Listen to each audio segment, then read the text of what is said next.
जो लोग आप लोगों से मुलाकात करवाई। इशार सभा के प्रधान श्री शेषपाल चालिया जी, हांसी सभा के प्रधान श्री जय किशन नौलिया जी, ब्लॉक समिति चेयरमैन श्रीमती रेणु देवी जी, जिला पार्षद श्री रंगीराम नैन जी, गांव की सरपंच संतोष देवी जी, सम्मानित मंच और मेरे सामने उपस्थित आसपास के इलाकों से आए हुए बुजुर्गों, माताओं, बहनों, नौजवान साथियों, प्यारे बच्चों, पत्रकार व छायाकार बंधुओं, आज सबसे पहले तो मैं आप सब लोगों का बहुत बहुत आभार व्यक्त करता हूं कि मेरे यहाँ आने पर जो आप लोगों ने फूलमाला, पगड़ी और जो उपहार दे करके जो मेरा मान सम्मान किया, उसके लिए मैं आप लोगों का बहुत बहुत आभार व्यक्त करता हूं।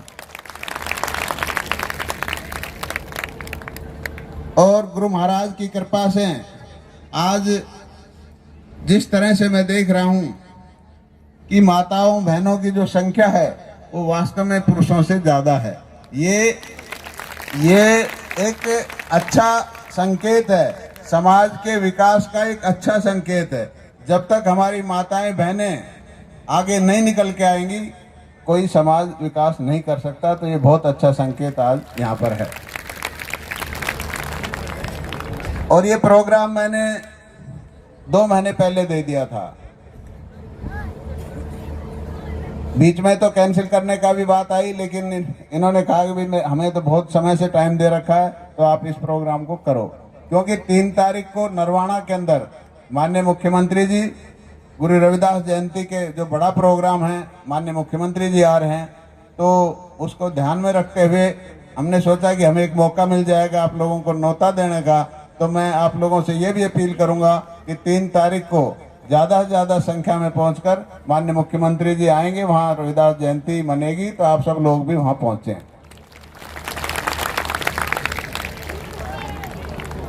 और जिस तरह से संत गुरु रविदास जी ने जो शिक्षा दी, क्योंकि उस समय शिक्षा का अभाव था। संत गुरु रविदास जी किसी स्कूल में नहीं गए, लेकिन उनके जो अनुभव से जो उन्होंने समाज को एक दिशा दी, क्योंकि उस समय जाति पाति का और आपका अंधविश्वास बहुत ज़्यादा था। लेकिन संत गुरु जी रविदास जी ने कहा कि भाई जाति पाति कुछ नहीं होती, सब इंसान एक जैसे हैं और हम सब लोगों को एक साथ मिलकर के समाज को आगे बढ़ाना चाहिए। और उन्होंने जैसे कहा था कि ऐसा चाहूं राज में जहां मिले सबन को अन्न, छोट बड़े सम बसे रविदास रहे प्रसन्न।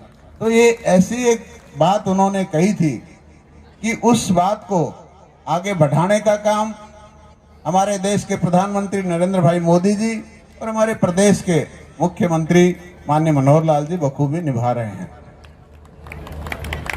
आपने देखा होगा कि पहले की सरकारों में गरीब के बारे में इतना ज्यादा सोचा नहीं किसी ने, लेकिन माननीय मुख्यमंत्री जी ने जो परिवार पहचान पत्र के जरिए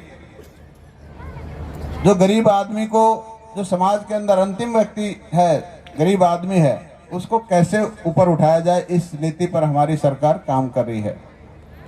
और जितनी भी हमारी सरकार की योजनाएं हैं, जितनी भी हमारी सरकार की सुविधाएं हैं, वो सब गरीब आदमी तक पहुंचे, उसके लिए उन्होंने परिवार पहचान पत्र बना के सभी को उसी से जोड़ दिया है, ताकि आपका चाहे किसी भी जाति का आदमी हो, चाहे किसी जाति से संबंध रखता हो, लेकिन गरीब है तो उसको लाभ मिलना चाहिए। इस दिशा में हमारी सरकार काम कर रही है। चाहे वो बीपीएल की सुविधा हो, बीपीएल का अब 1,80,000 जिसकी इनकम है उसकी ऑटोमेटिकली आपका बीपीएल कार्ड बन जाएगा। और जिस दिन आज कोई गरीब है, कल अमीर भी हो सकता है, तो उसका ऑटोमेटिक कट भी जाएगा। और जिन लोगों का मान लो आज अमीर है, कल गरीब हो जाता है, तो उसका ऑटोमेटिकली जुड़ भी जाएगा। तो ये सरकार ने ऐसी व्यवस्था की है। और जितनी भी ऑनलाइन सर्विसेज माननीय मुख्यमंत्री जी ने की हैं, उसका लाभ गरीब आदमी को मिलता है। क्योंकि पहले देखा होगा पेंशन बढ़ाने के लिए आप दफ्तरों में चक्कर काटते रहते थे, किसी सर्टिफिकेट को बनाना है, बर्थ सर्टिफिकेट लेनी है, डोमिसाइल सर्टिफिकेट लेना है, कोई भी सर्टिफिकेट लेनी होती तो अधिकारियों का आगे चक्कर काटने पड़ते थे, एक एक हफ्ते अधिकारी मिलते नहीं थे। लेकिन आज जब ऑनलाइन कर दिया तो आप अपने घर बैठे कोई भी सर्टिफिकेट निकाल सकते हो। तो ये गरीब आदमी के लिए सबसे ज़्यादा फायदा हुआ है। पैसे वाला तो दफ्तर में इधर उधर करके जुगाड़ करके कर लेता था, लेकिन गरीब आदमी को तो कोई दफ्तर में घुसने भी नहीं देता था। तो ये माननीय मुख्यमंत्री जी की सोच है कि भाई इनको अपनी ज़रूरत के लिए किसी के आगे हाथ ना फैलाना पड़े और ये इनको घर बैठे सुविधा मिलनी चाहिए। जब आपकी उम्र 60 साल की हो जाती है तो ऑटोमेटिक आपकी पेंशन बढ़ जाएगी, किसी के दलाल के चक्कर नहीं काटने पड़ेंगे। ये भी एक बहुत अच्छी सुविधा माननीय मुख्यमंत्री जी ने की है। और पिछली 8 साल के अंदर हमारी सरकार में, जब हमारी सरकार आई तो जो लड़कियों के लिए मुख्यमंत्री विवाह सुगन योजना के पैसे 31,000 रुपये मिलते थे, हमने आते ही उसको 51,000 किया। उसके बाद हमने उसको 71,000 कर दिया। अब 71,000 रुपये आपको लड़कियों की शादी के लिए मिलते हैं।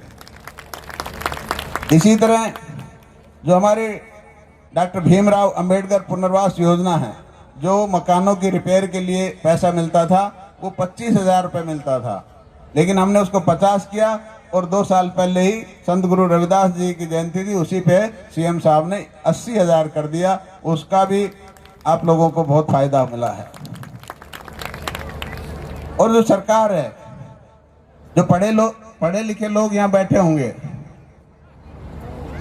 MBBS के बाद MD MS के अंदर कोई रिजर्वेशन नहीं होती थी, लेकिन हमने माननीय मुख्यमंत्री जी से अपील की, क्योंकि मैं भी डॉक्टर हूँ, हमने नौकरी की, नौकरी में भी हम खूब मुख्यमंत्रियों के आगे हाथ जोड़े कि भाई हमारे बच्चों को भी रिजर्वेशन दें, लेकिन किसी ने नहीं सुनी।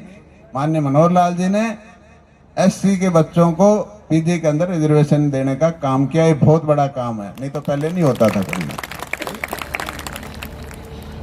अगर किसी SC ST के साथ एट्रोसिटी हो जाती है, कोई अत्याचार होता है, तो वकील करने के लिए पहले 5,000 रुपये मिलते थे, हमने 11 किए और अब 22,000 रुपये उस वकील की फीस हमने बढ़ाई है।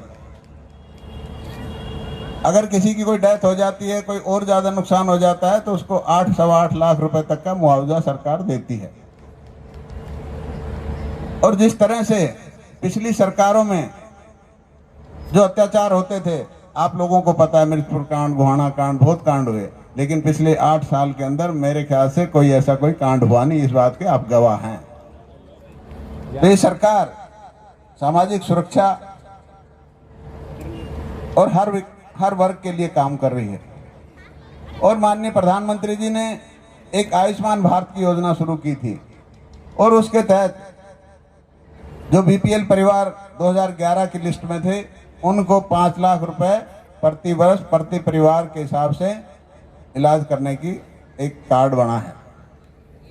लेकिन मुख्यमंत्री जी ने कहा कि 2011 के बाद अभी कोई BPL कार्ड बने नहीं थे, लिस्ट नहीं बनी थी। अब उन्होंने ये कर दिया कि जिन परिवारों की आय 1,80,000 है, उन सबको हम ये सुविधा देंगे, चाहे वो किसी भी जाति से संबंध रखता हो।